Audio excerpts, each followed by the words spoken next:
ओम नमः शिवाय।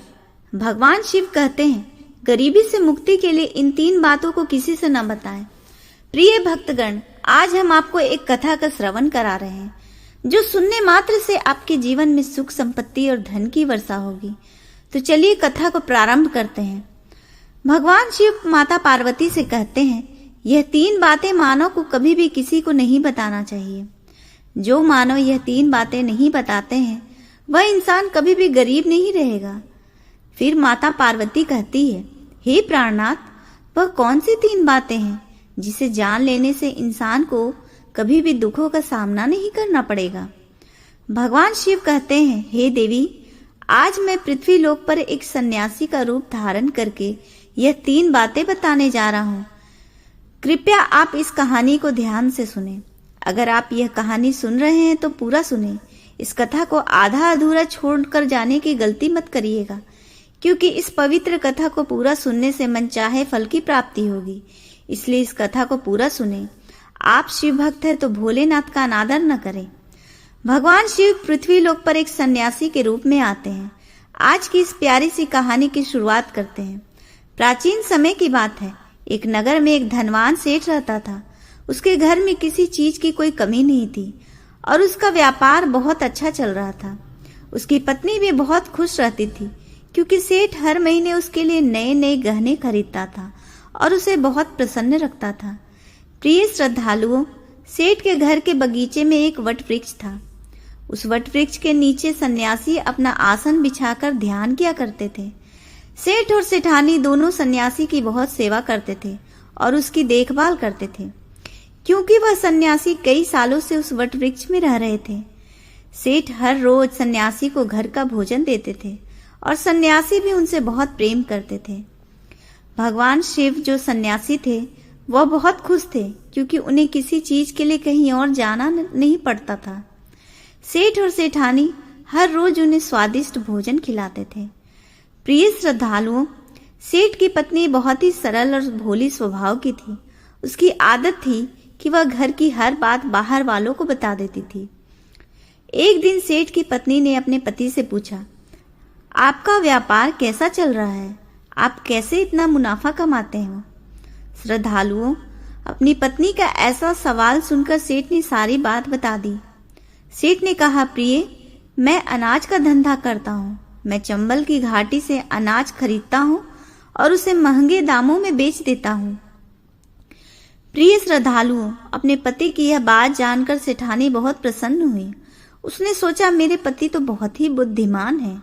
यह बात तो सारे नगर वालों को पता होनी चाहिए कि मेरे पति इतने बुद्धिमान हैं और इतना ज्यादा धन कमाते हैं। प्रिय श्रद्धालुओं, अब सेठ की पत्नी ने पूरे नगर में यह बात फैला दी कि उनके पति इस तरीके से पैसा कमाते हैं। श्रद्धालुओं, अब क्या था, नगर के कुछ लोगों को जब यह पता चला कि सेठ किस प्रकार धन अर्जित करता है, तो वे सभी भी अनाज का धंधा करने लगे। श्रद्धालुओं, अब नगर के बहुत से लोग अनाज का व्यापार करने लगते हैं। सेठ जो पहले कम दाम में अनाज खरीदता था, अब वही अनाज महंगे दामों में बिकने लगा। सेठ का धंधा थोड़ा कम चलने लगता है, उसे मुनाफा नहीं होता और धीरे धीरे वह गरीब होता जाता है। सेठ का पूरा धंधा बैठ जाता है। यह देखकर वह बहुत चिंतित और दुखी हो जाता है। श्रद्धालु, एक दिन की बात है। सेठ अपने व्यापार की परेशानी से तंग आकर बगीचे में बैठा था। तभी भगवान शिव जो सन्यासी थे वह वहां आते हैं और कहते हैं, सेठ जी, क्या बात है? आज आप बहुत परेशान लग रहे हैं। तब सेठ बताता है, हे संत महात्मा, मेरा व्यापार बहुत मंदा चल रहा है। मुनाफा बहुत कम हो गया है। नगर के बहुत से लोगों ने अनाज का धंधा शुरू कर दिया है, जिससे मेरा धंधा बैठता जा रहा है। भगवान शिव जो सन्यासी थे सेठ की बातें सुनकर कहते हैं, सेठ जी, क्या आपने किसी को बताया था कि आप किस प्रकार अपना धन अर्जित करते हैं, किस प्रकार आप अपनी जीविका चलाते हैं? तब सेठ कहता है, हाँ संत महात्मा, मैंने अपनी पत्नी को सारी बात बताई थी। वह मुझसे पूछ रही थी कि आप इतना धन कैसे कमाते हैं। तब मैंने उसे बताया था कि मैं अनाज का व्यापार करके धन अर्जित करता हूँ। प्रिय श्रद्धालुओं, अब सन्यासी को सारी बात समझ में आ जाती है। सन्यासी कहते हैं, सेठ जी, आपने बहुत बड़ी गलती कर दी है। आपको सेठानी जी से यह बातें नहीं करनी चाहिए थी। आज मैं आपको एक कहानी सुनाता हूँ और इस कहानी के माध्यम से बताऊंगा कि चाहे कितने भी करीबी इंसान हो, यह 3 बातें कभी किसी को नहीं बतानी चाहिए। इससे गरीबी आपके आसपास भी नहीं भटकेगी। प्रिय श्रद्धालुओं, अब सन्यासी जो भगवान शिव थे वह अपनी कहानी प्रारंभ करते हैं।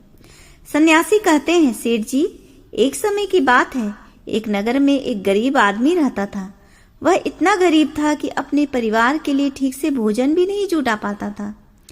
फिर सन्यासी कहते हैं, सेठ जी, गरीबी मनुष्य के लिए एक अपमानकारी दुख था। बिना धन के गृहस्थी और घर चलाना बहुत मुश्किल था।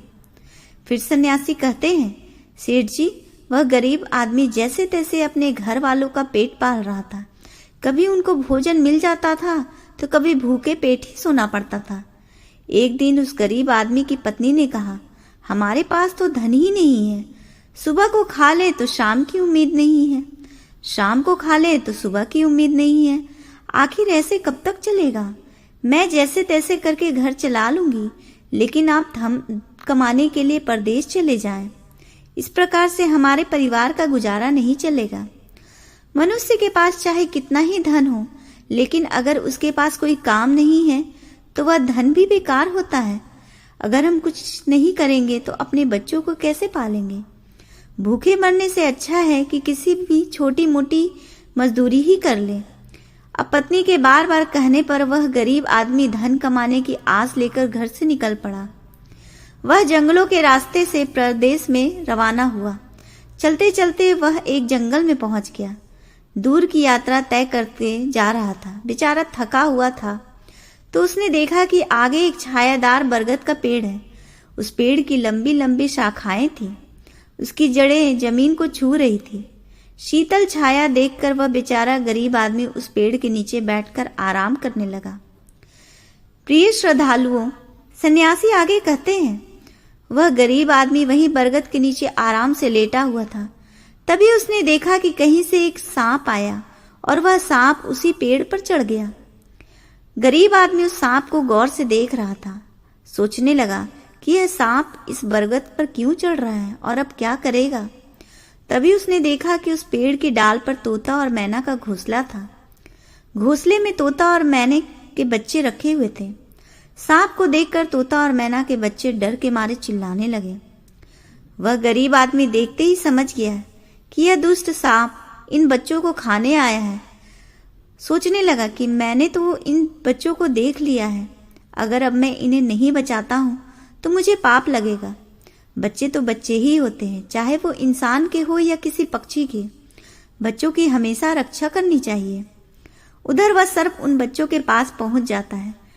तभी वह गरीब आदमी उठता है और फटाफट बरगद के पेड़ पर चढ़ जाता है। उसने उस सर्प को मार गिराया और नीचे फेंक दिया। फिर उसी बरगद के नीचे आकर लेट गया। तोता और मैना के बच्चे अपनी रक्षा करने वाले उस गरीब आदमी को मन ही मन बहुत दुआएं देने लगे। श्रद्धालुओं, उसी समय तोता और मैना अपने बच्चों के पास आते हैं। अपने माता पिता को पास आया देख तोता और मैना के बच्चे बहुत खुश होते हैं और उन्हें पूरी घटना बताते हैं कि आज इस वृक्ष के नीचे जो इंसान लेटा है वह हमारे लिए देवदूत बनकर आया है। हमें खाने के लिए एक भयंकर सर्प आया था। इसी इंसान ने उस भयानक सर्प को मारकर हमारे प्राण बचाए हैं। हम इसके ऋणी हो गए हैं। अगर यह इंसान उस सर्प को नहीं मारता तो आज हम घोंसलों में जीवित नहीं होते। इसका हम पर बड़ा एहसान हो गया है। अपने बच्चों के मुख से उस मुसाफिर की प्रशंसा सुनकर तोता और मैना बहुत खुश होते हैं। तोता और मैना उस गरीब आदमी के पास पहुंच जाते हैं और कहते हैं, हे मनुष्य, तुमने आज हमारे बच्चों की जान बचाकर हमें अपना ऋणी बना लिया है। आप कौन हो और कहाँ जा रहे हो? तोता और मैना के पूछने पर वह गरीब आदमी कहता है, हे पक्षियों, मैं एक गरीब आदमी हूँ और धन कमाने के लिए परदेश जा रहा था। सफर का थका हारा था तो इस बरगद की छाया में बैठकर आराम करने लगा। तब मैंने देखा कि एक दुष्ट सर्प तुम्हारे बच्चों को खाने के लिए तुम्हारे घोंसलों के पास जा रहा था। मैंने उसे मार डाला। फिर तोता और मैना बोले, भाई, तुमने हम पर बहुत बड़ा उपकार किया है। संसार में सबसे बड़ी खुशी बच्चों से ही होती है। बच्चों से अधिक प्रिय तो किसी को कोई नहीं होता। आप भी तो धन कमाने अपने बच्चों के लिए ही जा रहे हैं। अब आपने हमारे बच्चों की जान बचाई है तो हम आपके बच्चों की भूख मिटाना चाहते हैं। तब उन्होंने बताया, हम दोनों तोता और मैना नाम के पक्षी हैं। हम हमेशा कीमती मोती खाते हैं और हमने सुना है कि यह मोती मनुष्य के लिए बहुत मूल्यवान होते हैं। हम तुम्हें कुछ मोती देते हैं, तुम उन्हें बेचकर बाजार से कुछ खाने पीने का सामान ले आओ और आज से तुम यहीं रहकर हमारे बच्चों की देखभाल करते रहना। हम तुम्हें इसी तरह से रोज यह कीमती मोती लाकर देते रहेंगे। तोता और मैना की यह बात सुनकर वह गरीब आदमी खुश हो गया। वह सोचता है कि अगर हमें यही धन मिलेगा तो हम बाहर क्यों जाएंगे। प्रिय श्रद्धालुओं, वह आगे कहता है कि सेठ जी, वह गरीब आदमी तोता से कुछ मोती लेकर बाजार गया और अपने खाने पीने का सामान खरीद लाया। उस वृक्ष के नीचे उसने एक झोपड़ी बना ली और वहीं रहने लगा और तोता मैना के बच्चों की देखभाल करने लगा। अब तो तोता और मैना निश्चिंत हो गए। उन्हें उनके बच्चों की रक्षा करने वाला मिल गया था। अब वे निश्चिंत होकर भोजन के लिए सुबह अपने घोंसलों से उड़ जाते थे और शाम को लौट कर आते थे। अपने बच्चों को घोंसलों में सुरक्षित देखकर वे बहुत खुश होते थे और उस गरीब आदमी का धन्यवाद करते थे और उसे कुछ मोती लाकर देते थे। इस तरह से धीरे धीरे तोता और मैना की नौकरी करते हुए उस गरीब व्यक्ति को 2 महीने बीत चुके थे। इधर तोता और मैना के बच्चे भी बड़े हो गए। अब उस गरीब आदमी को अपनी पत्नी और बच्चों की याद आने लगी। एक दिन उसने तोता और मैना से कहा कि हम अपने घर जाना चाहते हैं। पता नहीं हमारी पत्नी और बच्चे कैसे हैं। तब तोता और मैना बोले, हे भाई, अब तुम निश्चिंत होकर अपने घर जाओ और अपने बच्चों के साथ रहो। हमारे बच्चे भी अब उड़ने के काबिल हो गए हैं, अब कोई भय नहीं है। तुम अपनी पत्नी और बच्चों को देखो। कभी तुम्हें हमसे मिलने का मन हो तो इसी स्थान पर आ जाना। श्रद्धालुओं, इतना कहकर तोता और मैना उस गरीब आदमी को ढेर सारे मोती दे देते हैं। अब वह व्यक्ति उन मोतियों को अपने साथ लेकर अपने घर पहुंच जाता है। उसने वह मोती अपनी पत्नी को दिखाए तो उसकी पत्नी बहुत प्रसन्न हुई। उसने पूछा, पतिदेव, तुम यह कीमती मोती कहाँ से लेकर आए हो? तब उस आदमी ने बताया, हे प्यारी, मैं बीते 2 महीने से एक तोता और मैना की नौकरी कर रहा था। उन्हीं ने मुझे यह कीमती मोती दिए हैं। यह मोती बहुत कीमती और अनमोल है। इन्हें बेचकर हम अपना घर और बड़ा बनवाएंगे, अपने बच्चों को अच्छे वस्त्र लाकर देंगे और तुम्हारे लिए भी नए नए गहने बनवाएंगे। प्रिय श्रद्धालुओं, भगवान शिव सन्यासी रूप में कहते हैं, सेठ जी, अब वह आदमी उन मोतियों को बेचकर बाजार से अपने घर का जरूरी सामान लेकर आया और अपना नया घर बनवाने लगा और वह आराम की जिंदगी जीने लगा। श्रद्धालुओं, उस नगर के राजा प्रताप सिंह एक अजीब रोग से ग्रसित हो गया। नगर में दूर दूर से बड़े बड़े वैद्य राजा को देखने आए और अपने अपने तरीके से इलाज शुरू कर दिया, लेकिन राजा के स्वास्थ्य में कोई सुधार नहीं हुआ। जब किसी के इलाज से राजा ठीक नहीं हुए तो एक वैद्य ने राजा से कहा, महाराज, आपकी जिंदगी बच सकती है अगर आपको तोते के बच्चे का मांस मिल जाए तो आप हमेशा के लिए ठीक हो जाएंगे। इस प्रकार वैद्य की बात सुनकर राजा प्रताप सिंह ने अपने राज्य में घोषणा करवा दी कि जो कोई उसे तोता लाकर देगा उसे सोने के सिक्के दिए जाएंगे। प्रिय श्रद्धालु, धीरे धीरे यह बात पूरे राज्य में फैल गई। सब लोग तोते की तलाश में इधर उधर लग गए, पर किसी को भी तोता नहीं मिला। एक दिन गरीब आदमी की स्त्री अपने पड़ोस में कुछ स्त्रियों के साथ बैठकर बात कर रही थी। कुछ घर गृहस्थी की बातें हो रही थी। बातों ही बातों में तोते की चर्चा छिड़ गई। एक स्त्री बोली, बहन, क्या तुम्हें पता है कि राजा साहब ने तोते का बच्चा लाने का आदेश दिया है? तोता लाना कोई आसान काम नहीं है। जब गरीब आदमी की पत्नी ने सुना कि राजा साहब बीमार हैं और उन्होंने घोषणा की है जो कोई उन्हें तोता का बच्चा लाकर देगा उसे सोने के सिक्कों से मालामाल कर देंगे, यह सुनकर उस गरीब आदमी की पत्नी ने कहा, अरे बहनों, तोता लाना कौन सी बड़ी बात है। मेरे पति तो 2 महीने तोता और मैना की नौकरी करके आए हैं। वह एक नहीं कई तोते ला दे सकते हैं। इतना कहने के बाद वह अपने घर चली गई। नगर की स्त्रियों ने उसकी बातें सुनी और अपने पतियों से बताए। धीरे धीरे यह बात पूरे नगर में फैल गई। राजा ने भी सुना कि उनके राज्य में एक व्यक्ति है जो तोता और मैना के पास नौकरी करके आया है। राजा ने अपने सैनिकों को आदेश दिया कि उस आदमी को पकड़कर लाएं और उससे कहे कि वह एक तोता का बच्चा ला कर दे। राजा ने कहा, इसके बदले हम तुम्हें मुंह मांगा इनाम देंगे। यह सुनकर वह आदमी घबरा गया और बोला, महाराज, आप मेरे प्राण ले लो, पर मैं आपको तोता का बच्चा लाकर नहीं दे सकता। मैंने तो उनकी जान बचाई थी। एक रक्षक भक्षक कैसे बन सकता है? उसके इनकार करने पर राजा प्रताप सिंह बहुत नाराज हुए और बोले, अगर तुमने हमारी बात नहीं मानी और तोता का बच्चा लाकर नहीं दिया तो हम तुम्हारी पत्नी और बच्चों को मरवा देंगे। प्रिय श्रद्धालुओं, फिर भगवान शिव रूपी सन्यासी कहते हैं कि मनुष्य सबसे ज्यादा कमजोर तब पड़ता है जब उसके बच्चों की सुरक्षा की बात आती है। ऐसे में वह कुछ भी करने को मजबूर हो जाता है। राजा की बात सुनकर वह गरीब आदमी बहुत घबरा गया। उसने सोचा कि अब मुझे किसी भी तरह तोते का बच्चा लाकर राजा को देना ही होगा। वह घर आया और अपनी पत्नी को डांटने लगा, तुमने यह क्या कर दिया? तुम्हें बिल्कुल भी समझ नहीं आए हम क्या करते हैं और कहाँ जाते हैं? तुमने यह बातें नगर की स्त्रियों से क्यों कही? धीरे धीरे यह बात राजा प्रताप सिंह तक पहुंच गई। अब बताओ मैं क्या करूं? जिन तोता और मैना ने हमें खाने को भोजन, रहने को नया घर और पहनने को अच्छे वस्त्र दिए, मैं उनके साथ गद्दारी कैसे कर सकता हूं? तुमने यह बात उन महिलाओं को बताकर बहुत बड़ी भूल की है। वह व्यक्ति कहता है कि प्रिय, अपने घर की कुछ बातें दूसरों से कभी नहीं कहनी चाहिए। पहली बातें, आपके घर में कितना धन है और आपकी कमाई का स्रोत क्या है, यह बातें दूसरों से कभी नहीं बतानी चाहिए। दूसरी बातें, घर में आपसी प्रेम की बातें, पति पत्नी की प्रेम की बातें बाहर वालों के सामने नहीं करनी चाहिए। तीसरी बातें, आपसी लड़ाई झगड़े, मतभेद, मान अपमान की बातें कभी दूसरों के सामने नहीं करनी चाहिए, वरना लोग हमारी गुप्त बातें जानकर, हमारी कमजोरी को समझकर हमारा फायदा उठाते हैं। चौथी बातें, अपनी कमजोरी दूसरों के सामने न बताएं और अपनी उन्नति का राज किसी को न बताएं। जिन बातों को कहने से आपके परिवार पर दुख आ सकता है, वे बातें कभी बाहर नहीं करनी चाहिए। खासकर उन बातों को अपनी स्त्री से न कहें जिन बातों से घर की मान प्रतिष्ठा नष्ट होती हो, परिवार पर संकट आता हो, किसी की जान जाती हो, परिवार में फूट पड़ती हो या आपके रिश्ते खराब होते हो, क्योंकि कहते हैं कि स्त्रियों के पेट में इस तरह की बातें नहीं पचती है। अब वह गरीब आदमी बोला, प्रिय, तुम्हारी यह गलती आज हमारे परिवार को मौत के मुंह में डाल रही है। यदि तुमने यह बात को छुपा लिया होता तो आज हम निर्भय होकर अपने घर में आनंद की जिंदगी जी रहे होते। अब राजा की आज्ञा है तो तोता का बच्चा लाकर राजा को देना ही पड़ेगा, लेकिन ऐसा करने से मैं पापी कहलाऊंगा।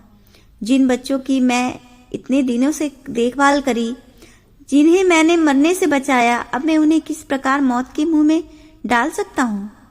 पत्नी कहने लगी, पतिदेव, अब जो भी हो, लेकिन हमें अपनी और बच्चों की जिंदगी बचानी है तो आपको यह पाप करना ही पड़ेगा। प्रिय श्रद्धालुओं, अब तो बड़ा लाचार होता हुआ वह गरीब आदमी जंगल की ओर चल पड़ा, जहां वह तोता के बच्चों की देखभाल करता था। उधर जब तोता और मैना और उनके बच्चों ने उस गरीब आदमी को अपने पास आता हुआ देखा तो वे बड़े खुश होने लगे। अपने बच्चों को अत्यंत खुश देखकर तोता और मैना कहने लगे, अरे बच्चों, तुम इतने खुश क्यों हो रहे हो? वह तो तुम में से किसी एक को लेने आ रहा है। तुम में से कौन है जो आज उसके साथ जाकर उसकी और उसके बच्चों की जान बचाएगा?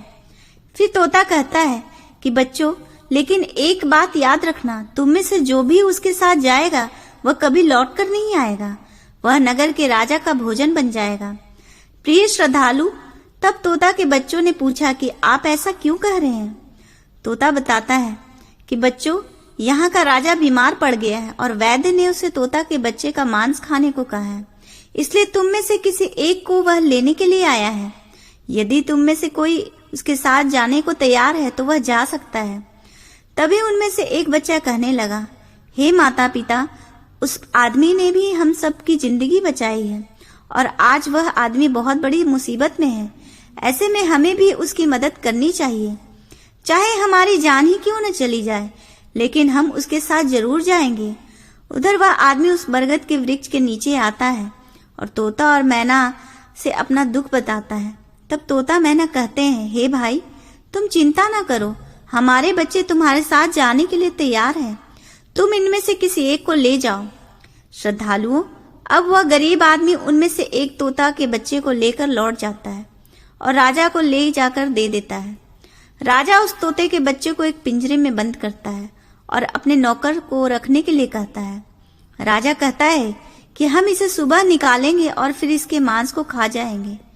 प्रिय श्रद्धालुओं, अब क्या होता है कि राजा प्रताप सिंह का एक बेटा था जो पशु पक्षियों से बहुत प्रेम करता था। उसे यह नहीं पता था कि यह तोता उसके पिता के खाने के लिए लाया गया है। वह अपने मित्रों के साथ उसी जगह पर खेल रहा था जहां तोते का बच्चा पिंजरे में कैद था। राजकुमार ने जब एक सुंदर तोते को पिंजरे में बंद देखा तो वह उसके साथ खेलने लगा। तभी राजकुमार का एक मित्र कहता है, मित्र, तुम इस पक्षी को बाहर निकालो। यह कितना सुंदर तोता है। पिंजरे में बंद रहना बिल्कुल सही नहीं है।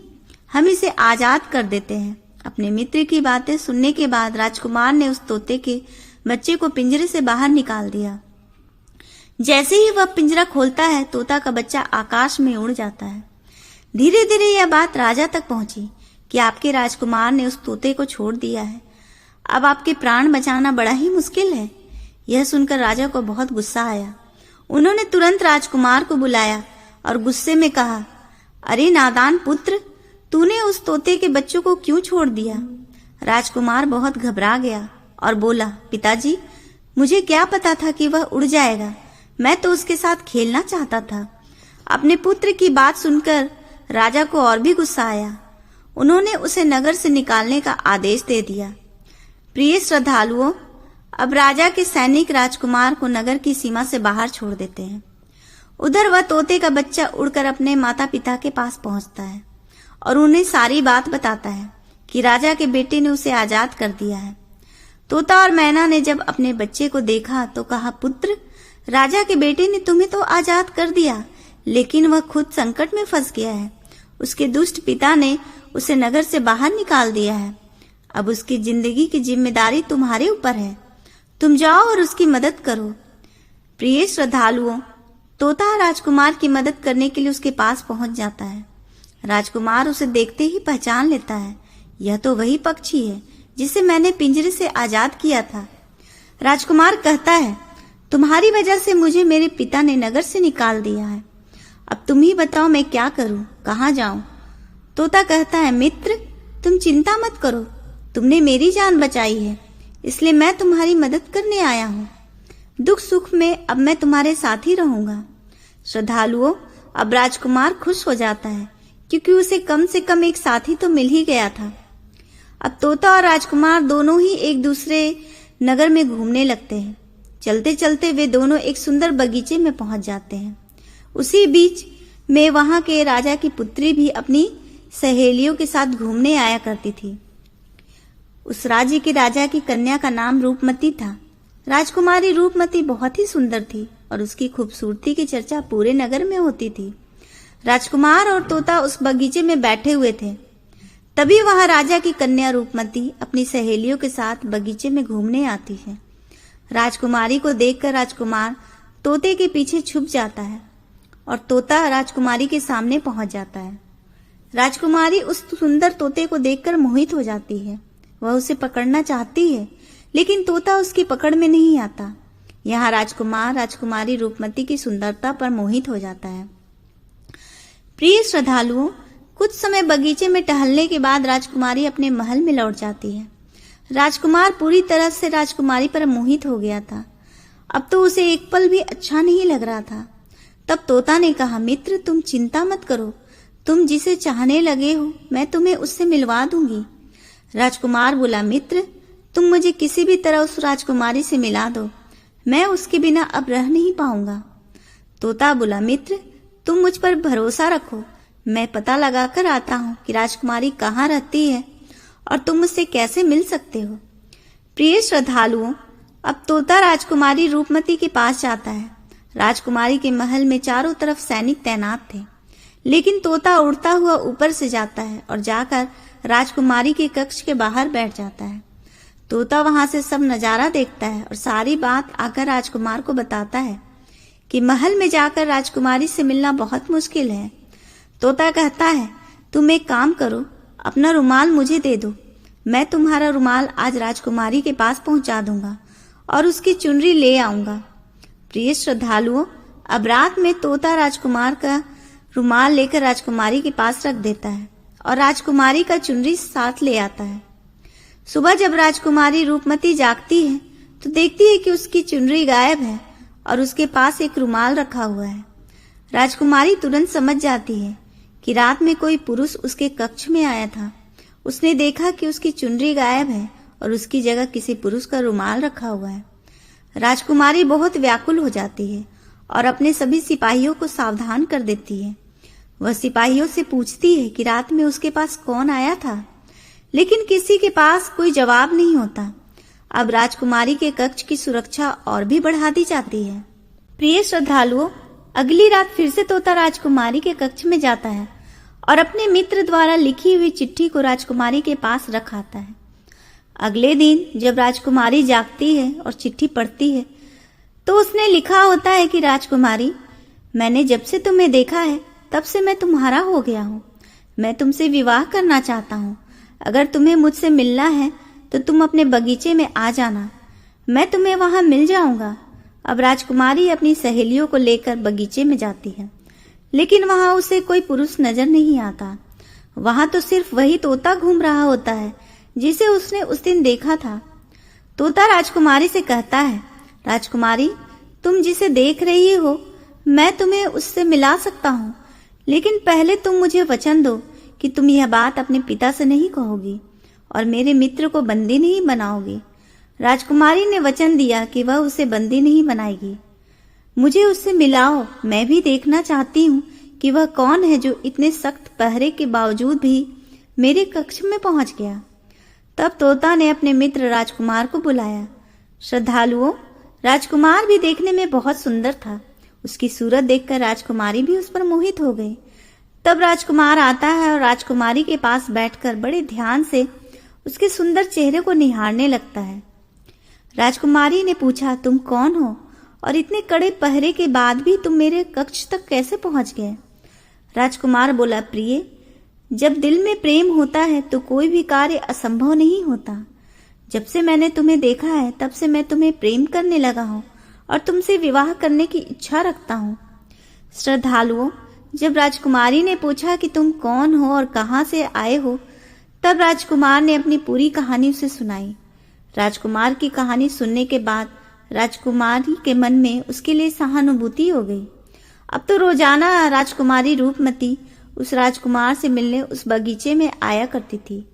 एक दिन राजकुमारी ने कहा, राजकुमार, मेरे पिता तुम्हारे साथ विवाह कभी नहीं करेंगे, इसलिए मैं तुम्हारे साथ भाग चलती हूँ और कहीं दूसरी जगह चलकर हम अपना विवाह कर लेंगे और आनंद पूर्वक रहेंगे। प्रिय श्रद्धालुओं, अब वही होता है। राजकुमारी उस राजकुमार के साथ घोड़े पर सवार होकर भाग जाती है और काफी दूर जाने के बाद वे एक झोपड़ी बनाते हैं और विवाह करके दोनों साथ रहने लगते हैं। दोनों को रहते रहते बहुत समय बीत जाता है और वह तोता भी उन्हीं के साथ रहता है। प्रिय श्रद्धालुओं, भगवान शिव रूपी सन्यासी कहते हैं, सेठ जी, उस राजकुमार की झोपड़ी में किसी तरह से आग लग जाती है और उसी आग को बुझाने के चक्कर में उस तोते का एक पंख जल जाता है।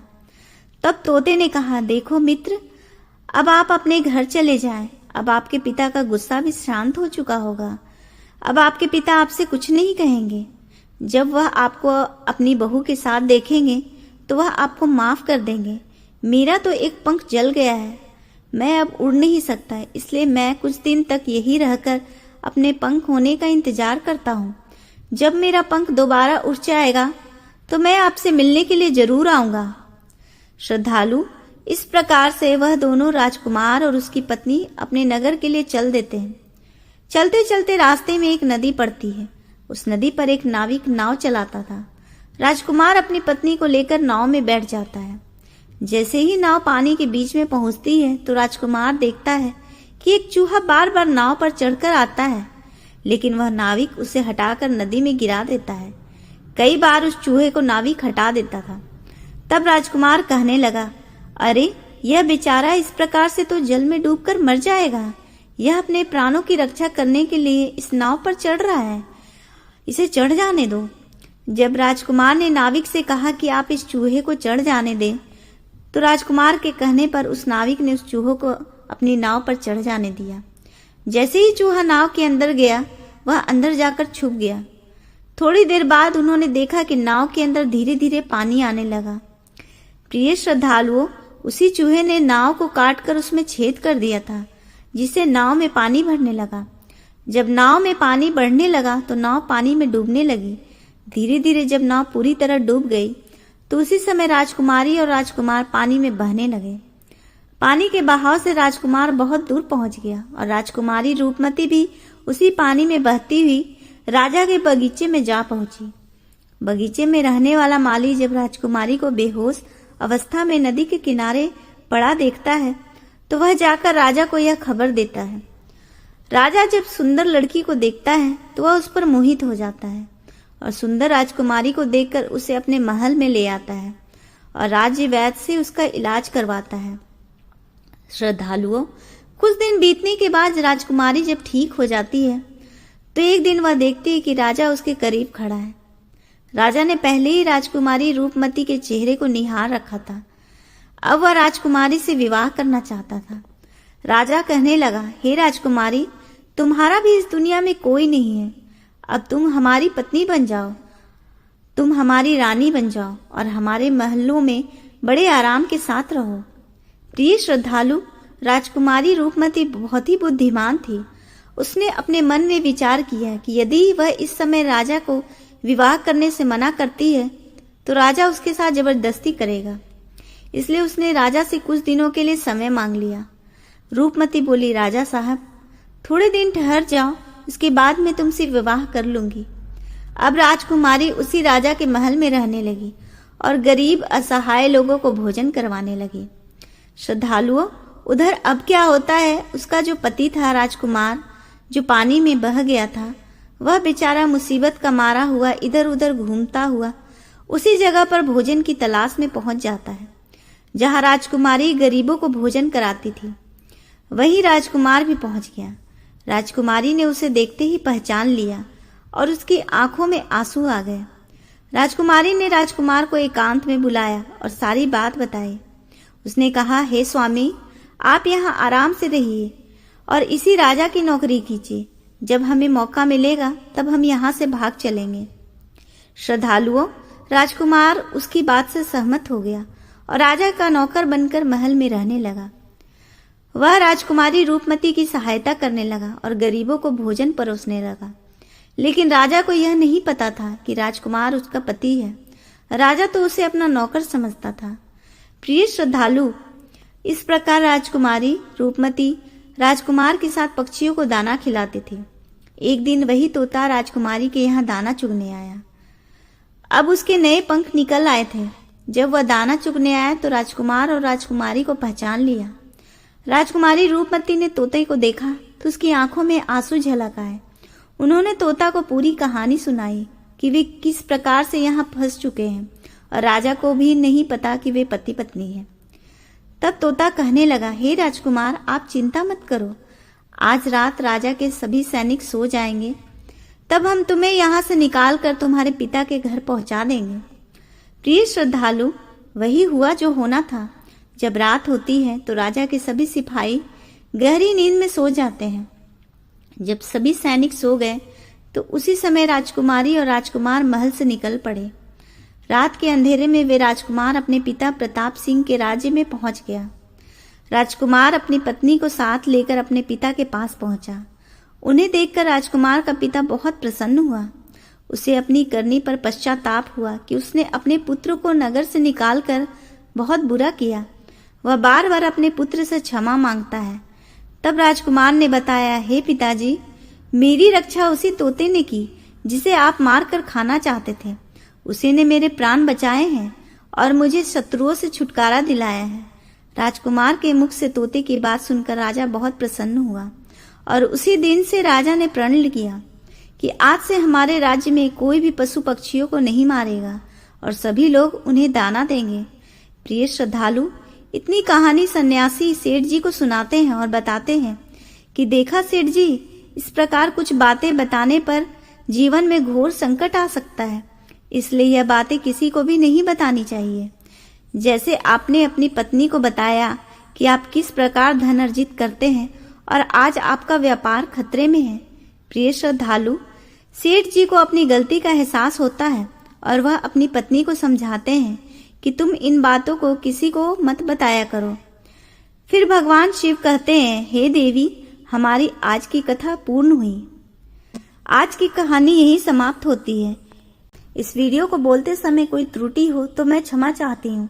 उम्मीद है आप सभी को यह वीडियो अच्छी लगी होगी। अगर आप शिव के सच्चे भक्त हैं तो चैनल को सब्सक्राइब और वीडियो को लाइक करके कमेंट में हर हर महादेव लिख दीजिए।